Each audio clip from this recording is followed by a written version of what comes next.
राधे गुरु जी। हाँ। मेरा एक प्रश्न है, मैं बचपन से देखती आ रही हूँ, जो लोग नियम धर्म कर्म से मन से बहुत भक्ति करते हैं उनके जीवन में बहुत कष्ट है।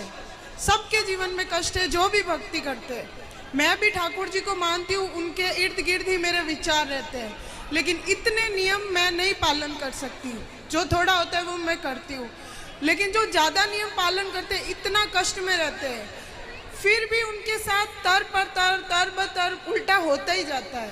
तो कहते हैं कि ये सब कर्मों का खेल है, उनके कर्म हैं, जैसे वो कभी कुछ पिछले जन्म में किया होगा, कभी इस जन्म में किया होगा, उनका फल है उनका दुख।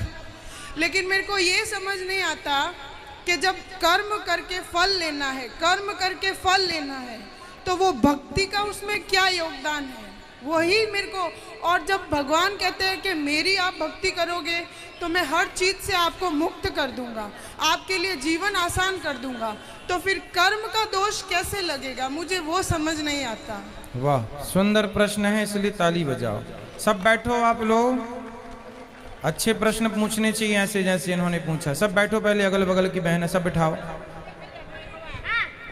सुनो, इन्होंने पूछा है कि जब कर्म का ही फल भोगना है तो फिर भक्ति करने की क्या जरूरत है। सिंपल ये है, क्यों? सही है। अर्जुन भक्त थे कि नहीं? माइक ले लो, आगे पीछे की मैया बैठ जाओ। अर्जुन भक्त थे कि नहीं? जी थे ना। लेकिन अर्जुन को भी 12 वर्ष का वनवास जाना पड़ा। 12 साल तक जंगल में रहना कोई सरल काम तो नहीं है। 1 साल अज्ञातवास, जंगल में रहना, किसी के दास दासी बन के रहना सरल काम तो नहीं है। जबकि अर्जुन जैसा भक्त कौन होगा? कोई नहीं। फिर भी उन्हें कष्ट उठाना पड़ा। भगवान राम तो स्वयं भगवान थे, 14 साल का कष्ट। माता सीता तो साक्षात लक्ष्मी थी, फिर भी दर दर की ठोकर जंगल में लकड़ियां काट काट के बच्चों का लवकुश का लालन पालन किया। इसी प्रकार अब आप कहते हैं कि जब हम भक्ति करें तो फिर कर्म ही का फल भोगना है, तो भक्ति का अर्थ क्या? बात ऐसी है बेटा कि कर्म तो अपनी जगह है, कर्म तो हमें भोगनी है, हमें भी भोगना है, आपको भी भोगना है। भक्ति सिर्फ इसलिए की जाती है, इसलिए नहीं की जाती कि भगवान हमें पैसे वाला बना दें, भगवान हमें धन धान्य से भर दें, घर में सब कुछ हो। भक्ति का मतलब पैसा पाना नहीं, भगवान से बेटा बेटी मांगना नहीं। अरे भगवान की भक्ति आपको जो देगी, कोई कर्म में इतनी ताकत नहीं है कि आपको वो दे सके। अब उदाहरण से समझो, विभीषण को लंका का राजा बना दिया, क्या विभीषण का कोई ऐसा कर्म उसे राजा बना सकता था? नहीं। कर्म अच्छे करता था फिर भी लातें खाता था, रावण लात मार के निकालता था, उसके कर्म का भी उसे दंड मिला। पर भगवान की भक्ति जो की, उस भक्ति का भी फल, कर्मों का फल यदि मिलता है तो भक्ति का फल भी मिलता है। थोड़ा सा देर है। विभीषण को भक्ति का फल मिला। उस कोई व्यक्ति ऐसा कितना कर्म करता कि वो लंका का राजा। भगवान कर्मों के फल को नहीं देखते कि तुमने भक्ति हमारी कितनी की। जब भक्त शरण में चला जाता है तो भगवान भूल जाते हैं कि कितना बड़ा पापी और पतित है, उठा करके राज सिंहासन पर बिठा देते हैं। दूसरा, सुग्रीव, सुग्रीव भी लातें खाता था भाई की, दर दर की ठोकर खाता था, उठा के बिठा दिया। तो भगवान बेटा, भगवान जो दे सकते हैं कोई नहीं। इसलिए गलती हम लोगों की है कि हम उम्मीद क्या करते हैं, हे भगवान हम तुम्हारे इतने बड़े भक्त हैं, तुमने हमें बेटा भी नहीं दिया। हे भगवान हम तुम्हारे इतने बड़े भक्त हैं, रहने को घर भी नहीं दिया। हे भगवान हम इतने बड़े भक्त हैं, हमारा पति नहीं सुनता, बेटा नहीं सुनता। भगवान की भक्ति का मतलब ये नहीं कि तुम्हारा बेटा सुने, तुम्हारी बेटी सुने, तुम्हारा घर बन जाए। जो भाग्य, सुदामा ने सारी जिंदगी गरीबी देखी है, क्या सुदामा से बड़े भक्त आप और हम हैं? क्या हो सकते हैं? नहीं। लेकिन सुदामा से ज्यादा हमारी शिकायतें हैं। सुदामा की तो एक भी नहीं थी, सारी जिंदगी भीख मांगकर गुजारा किया, सारी जिंदगी भगवान की भक्ति की, और मांगने नहीं गए, 4 मुट्ठी चावल अपनी हैसियत के अनुसार देने गए। जब सारी जिंदगी उन्होंने भक्ति की और फिर भी गरीबी में रहकर शिकायत नहीं की, तब भगवान ने देखा कि भक्त पक्का है। 50 रुपए का घड़ा जो खरीदती हो ना मेरी बहन, उस घड़े को भी कुम्हार हफ्ते भर पकाता है भट्टे में, महीनों तक पकता है वो, कम से कम 10 दिन की आग तो देता होगा, तब जाके वो काले से लाल होता है, माटी पक जाती है तो लाल हो गया। अरे घड़े को भी पकने के लिए आग में उसे डालना पड़ता है। तो भगवान जब अपने भक्त को पकाएंगे तो थोड़ा तो दुखों की आग में तपाएंगे कि देखें कितना कच्चा कितना पक्का। इसलिए हर हाल में गोविंद का स्मरण करो और ये मत कहो कि हमें भगवान से कुछ चाहिए। लोग कहते हैं कि भगवान के भक्तों को दुख मिलता है। अरे जो भगवान का सच्चा भक्त हो जाएगा उसे पता ही नहीं चलेगा कि दुख क्या चीज है, उसे तो सुख ही मिलेगा। गोपियों को भगवान की याद में रोने में भी सुख था, कैसे कहें हम कि ये दुख था। इसलिए जो हो गया उनका वो दुख तो है ही नहीं। दुख तो वो लोग दुखी हैं जो कोठी बंगलों में रहकर भी जो ईश्वर को भूला पड़ा है, वो सब दुखी हैं, और जो ईश्वर की शरण में है, याद कर रहे हैं, सब सुखी हैं। अब उस सुख को आप दुख मान रहे हैं वो अलग विषय है। इच्छाएं ज्यादा है ना बेटा आपके अंदर, इसलिए वो इच्छाएं आपको दुखी बनाती रहती। इच्छाएं छोड़ के एक बार शरण में चले जाओ, वो कभी ना पाया होगा आपने जो शरण में जाकर के प्राप्त हो जाएगा। एक बार सच्चे होकर जाना। गुरुजी एक प्रश्न और है, जैसे मैं आसपास देखती हूँ, मेरे आसपास जीवन में भी देखती हूँ, जो भक्त है चलो उनका मैं समझ गई कि वो दुख है, क्यों है, भक्ति का क्या महत्व है, लेकिन जो भक्त को दुख दे रहा है, जो उसको गाली दे रहा है, उसको उस चीज़ का एहसास भी नहीं होता।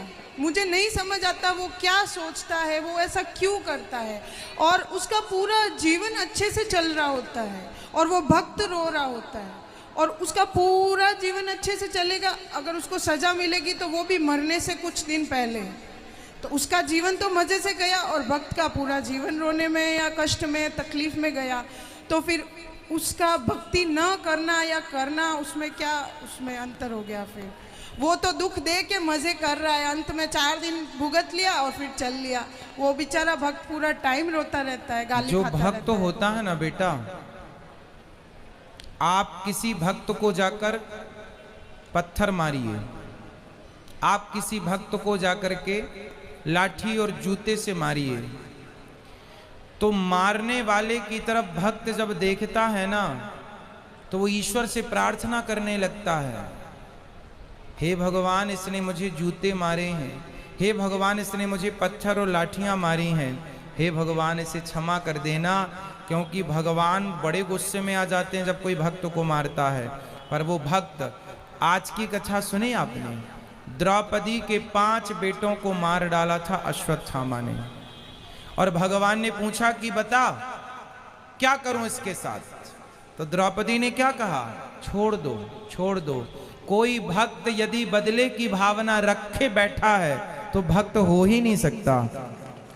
भक्त तो ये चाहता है कि इसने गलती की है पर भगवान इस पर क्षमा करना, और भगवान क्षमा करते नहीं हैं। विभीषण को लात मारा रावण ने, मारा, लात मारा भगवान ने, भगवान को, भक्त को।